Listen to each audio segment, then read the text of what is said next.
جس دانت یا داڑھ میں درد ہو اس کو انگلی سے دبا کر یہ آیت 7 مرتبہ پڑھے، انشاءاللہ درد ختم ہوگا۔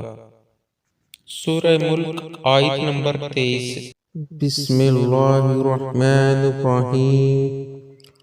قل هو الذی انشأکم وجعل لکم السمع والابصار والافئدة قلیلا ما تشکرون۔ صدق اللہ العظیم۔